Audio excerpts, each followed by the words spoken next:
मजबूरी हो, चाहे जो मजबूरी हो, मांग हमारी पूरी हो, चाहे जो मजबूरी।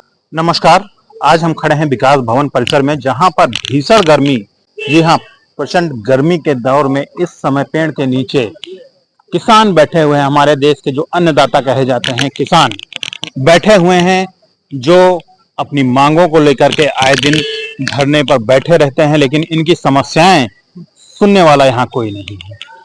जी हाँ, जिन्हें देश का अन्नदाता कहा जाता है, अन्नदाता यानी जो अन्न उगाता है, जिसे हम खा करके पोषण पाते हैं और जीवन को जीते हैं, भली भांति स्वस्थ जीवन जीने की कल्पना करते हैं, वही अन्नदाता पीड़ित होकर के यहाँ पे आज धरने पर बैठे हैं। और ये पहली बार नहीं बैठे हैं, आए दिन यहाँ पर लोग बैठे रहते हैं, अपनी अपनी समस्याओं को लेकर के अधिकारियों द्वारा ज्ञापन लिया जाता है, ज्ञापन दे करके आश्वासन दिया जाता है, लेकिन वो आश्वासन सिर्फ कागजों तक सीमित रह जाता है।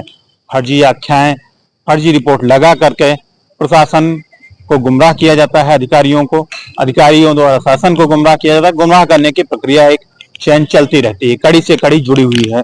हमारे साथ जो किसान यहाँ पे बैठे हुए हैं, जो अन्नदाता यहाँ पे बैठे हुए हैं, भीषण गर्मी में अपना पसीना बहा रहे हैं, है ना, कोई अव्यवस्थाओं को लेकर के साथ यहाँ पे बैठे हुए हैं, दूर दूर से आए हुए किसान। इनसे हम जानेंगे क्या आज इनकी समस्याएं हैं जिनको लेकर के यहाँ धरने में बैठे हैं। दादा, आपका परिचय क्या है? जी, हम राजा राम है, नाम राजा राम है हमारा पुराना मकान गिर गया बरसात में और 598 का मुकदमा चल रहा है श्यामलाल पक्षपाती श्यामलाल मौर्य से। कहाँ से आए हैं, किस थाने से, किस तहसील से? इंगोली पूरे जिला पर से आए हैं, इंगोली पूरे जिला, ऊंचाहार थाना। अच्छा, नाम राजा, तहसील ऊंचाहार है और राजा राम नाम हमारा और पक्षपाती श्यामलाल मौर्य हम जाते हैं। मुकदमा 598 का है, उसको ना लेते हुए हमारे पुराने मकान रुकवा दिया। उस जमीन को मांग रहा, जो कि आज से 70 साल पुराना बनामा है। इस जमीन को मांग रहा, कह रहा हमारे इस जमीन अपनी दे दो, हमारे घर के सामने अपना पुराना मकान बनाइए, हमें कोई इतराज नहीं है। जो कि उस मकान में बरसात में एक गाय खत्म हो गई हमारी, एक भैंस खत्म हुई, 5 बकरी खत्म हुई, 28 बोरी सीमेंट बर्बाद हुई। 1 साल से बच्चे दर बदर भटक रहे हैं। तो क्या मकान पे उन्होंने कब्जा कर रखा है या बनाने नहीं दे रहे हैं? बनाने नहीं दे रहे हैं। हमारा पुराना, जिसमें की मतलब नींव भर गई हमारी, पिलर खड़े हो गए, अब उसमें स्टे खारिज हो गया जिला परिषद बोर्ड से जाके लखनऊ से। फिर वो कह रहा हम सरांग, क्योंकि एसडीएम कोर्ट में रहते हैं, वो स्टे खारिज हो गया है। फैसला किसके पक्ष में आया? हमारे पक्ष में आया। आपके पक्ष में? फिर भी निर्माण नहीं करने दे। क्यों नहीं करने दे? उनका यही सरांग पार्टी एसडीएम कोर्ट में रहते हैं, श्यामलाल मौर्य के लड़के और उनके नाती, वो वही कार्यकर्ता है, जो करते हैं वही एसडीएम साहब कहते हैं। इसलिए हमारी कोई सुनवाई नहीं हो रही। कब से आप चक्कर लगा रहे हैं और स्टे खारिज जो हुआ है न्यायालय से, वो कब खारिज हुआ है और कब से आपको समस्याओं से जूझ रहे हैं, न्याय नहीं मिल रहा है? हमें एक साल हो गया इस समस्याओं से। पिछले बरसात में मकान गिरा हुआ है, अब तक हम घर से बेघर पड़े हैं। 3 महीना हो गया यहाँ चक्कर काटते। जब भी आते हैं कोई एप्लीकेशन देते हैं, आश्वासन मिलता है, ठीक है आप जाइए, इसको हम जांच करेंगे, 1 हफ्ते बाद आपका फाइनल कर देंगे। करते करते हमें 6 महीने बीत गया और तक कोई हमें। अच्छा, आप किसान हैं जी, अन्य समस्याएं भी हैं, आप खेती बाड़ी भी देखते हैं, जब यहाँ धरने पे आते हैं तो वो भी समस्याएं होती होंगी? समस्या है, अब यहाँ जाते हैं, अब यहाँ बैठे घर में कुछ नहीं, सब जानवर खा रहे हैं, वो भी फसल हमारी बर्बाद जा रही, ना मजदूर आदमी ना कहीं मजदूरी कर पा रहे हैं, यहीं बैठे रहते हैं, बच्चों को लेकर अपने पूरे परिवार घर से बेघर पड़े हैं। तो क्या चाहते हैं आप? हम ये चाहते हैं कि हमारा पुराना मकान है, पुराने मकान पर निर्माण कर रहे हैं, कोई नया मकान नहीं बना रहे हैं। जो नया प्रति जमीन पड़ी 598 की, उसमें अपना नपवा ले, जहाँ उसकी जमीन हो, हमें कोई इतराज नहीं है, पर हमारा पुराना मकान बनाने दे। ठीक, धन्यवाद। तो दादा का जो है आरोप है, विपक्षी गांव के ही हैं, मकान बनाने नहीं दे रहे हैं और एसडीएम कोर्ट में कार्यरत हैं, जिसके तहत वो अधिकारियों को जैसा चाहते हैं वैसा गुमराह करते रहते हैं और अधिकारी भी उन्हीं के कहने पर निर्णय देते हैं, ऐसा दादा का मानना है। और भी लोग हमारे साथ बैठे हुए हैं, जिनसे हम जानना चाहेंगे कि उनकी क्या समस्या है, क्योंकि हर एक व्यक्ति की अलग अलग समस्याएं हैं जिनको लेकर यहाँ बैठे हुए हैं। दादा, क्या परिचय है आपका?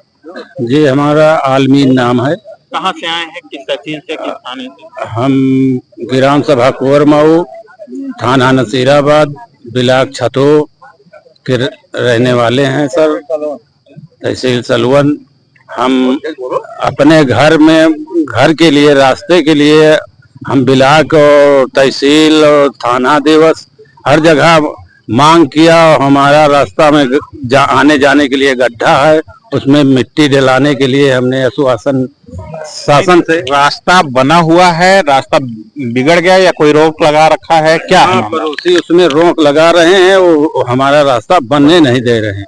बनने नहीं दे रहे हैं, जब रास्ता तो सार्वजनिक है। जी। प्रशासन के जो आपके यहाँ के ग्राम सभा में जो प्रधान है उसकी जिम्मेदारी है कि वो उसको डलवाए, तो क्या नहीं देते, पड़ोसी के दबाव में नहीं डलवा रहे हैं? जी। क्या वो डलवाने के लिए तैयार है? प्रधान से बात हुई? ये प्रधान डलवाने के लिए तैयार, पड़ोसी डालने नहीं दे रहा।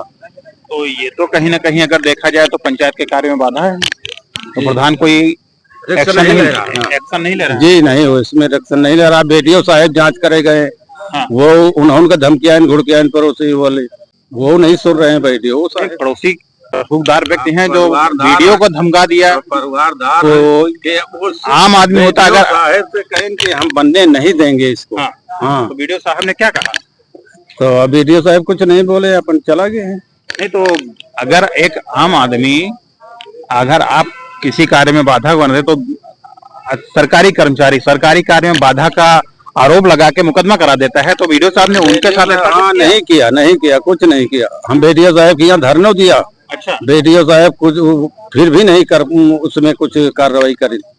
चलिए, तो क्या चाहते हैं? हज आने जाने के लिए हमें रास्ता चाहिए। गड्ढा है, पानी भर जाता है, बारिश होती है, बीमारियां भी फैलती हैं। जी, बीमारियां 20 मीटर है खरिंजा से है मेरा घर। अच्छा, उसमें आने जाने में ट्रैक्टर आवाजा थी और मैं दहला कर दिया थी, हम सब आने जाने में परेशानी। चलिए ठीक है। इनका देखिए रास्ते का विवाद है, जिसमें एक व्यक्ति द्वारा उसको रोका जा रहा है, जिसके आगे बेबस हो गए हैं ग्राम प्रधान जो कि चुने हुए जनप्रतिनिधि, और खंड विकास अधिकारी वो भी बेबस होकर के वहां से लौट आए, उनको भी मना कर दिया गया। आखिर ऐसा कौन सा रसूखदार व्यक्ति है जो सबको रोक देता है और अधिकारी लाचार होकर बेबस होकर वहां से वापस आ जाते हैं? दादा, आपकी भी कोई समस्या है? आप क्या समस्या है, क्या परिचय है आपका? मेरा नाम जयनारायण श्रीवास्तव। कहाँ से आए हैं? निवासी पूरे लुकई, मजरे मऊ, थाना डी, ब्लॉक डी, जिला रायगढ़, तहसील सलोन। ठीक, तो क्या समस्या है आपकी? समस्या है कि मेरे दरवाजे खरिंजा लगा हुआ है और खरिंजे पे इतना इतना पानी भरा है, इतनी इतनी घास जामी हुई है। 2 साल। और मेरा जो रास्ता था उसमें बांस बांध करके वो रास्ता अवरुद्ध कर दिए हैं। बगल में मंदिर बना है, इतनी ऊंच बाउंड्री है, उसी बाउंड्री के आगे ईंटा धर के हम बाउंड्री पार करके बूढ़ी बुढ़वा आते जाते हैं। तो प्रधान से इसके शिकायत की आपने? प्रधान मुझसे विपक्ष में है। नहीं, विपक्ष पक्ष तो नहीं। क्या आप राजनीति में है? क्या आप राजनीति में है? क्या राजनीति में नहीं है तो फिर विपक्ष की बात कहाँ गई? एक राजा के लिए हमारे सुनता नहीं, राजा के लिए तो प्रजा एक समान होती है। अगर वो तो उस पार्टी की सुनता है, मेरी नहीं सुनता है। तो ये तो क्या लगता है कि ये तो जो है, जो जनप्रतिनिधि का दायित्व है उसके विमुख होना हो गया। राजा के लिए तो प्रजा एक समान होती है, पक्ष विपक्ष कुछ नहीं होता है। तो आपको विपक्ष क्यों मानते हैं? कि हमको वोट नहीं दिए। वो कैसे कह सकते हैं? क्या वो देखने गए थे? अब यही तो समस्या है, लेकिन अब जो कहते हैं वही तो माना जाएगा। तो इसके लिए आपने कहाँ शिकायत की? ऊपर हमने एसडीएम के यहाँ दिया, डीएम के यहाँ दिया, ब्लॉक में दिया। ब्लॉक से बीडीओ साहब गए थे, जांच वांच किए। जांच करने के बाद उनका ट्रांसफर हो गया, चले गए। दूसरा फिर कोई गया नहीं। अच्छा, और लेखपाल भी गए, अभी जल्दी में लेखपाल गए, देख दाख के चले आए। न उसका कोई निवारण किया, न हमारे रास्ते का कोई निवारण किया। आज यहाँ पे धरने पे बैठे हैं, तो क्या लगता है कि धरने पे बैठने से आपकी समस्या का समाधान होगा? अब जब तक नहीं होगा तब तक बैठे रहेंगे। कोई अधिकारी अभी तक आया आपके पास? अभी तो नहीं आया कोई, अब आप ही लोग आए। चलिए, धन्यवाद। तो देख सकते हैं कि यहाँ पर जो धरने पर लोग बैठे हुए हैं, इनकी ये समस्या है दादा कि प्रधान इनको विपक्ष मानता है। आखिर ये एक जनप्रतिनिधि के लिए कितना उचित है? जनप्रतिनिधि जो चुना हुआ प्रतिनिधि है उसके लिए तो प्रजा सभी एक समान है। राजा के लिए प्रजा एक समान होती है, जनप्रतिनिधि एक एक नागरिक उसके क्षेत्र का उसके लिए समान होता है। तब पक्ष और विपक्ष की बात अगर जनप्रतिनिधि द्वारा की जाए तो ये कितना सही है, ये आप तय करेंगे। इसकी जांच होनी चाहिए और जांच होकर के जो भी उचित कार्रवाई है की जानी चाहिए। बने रहिए हमारे साथ, देखते रहिए विकास वार्ता।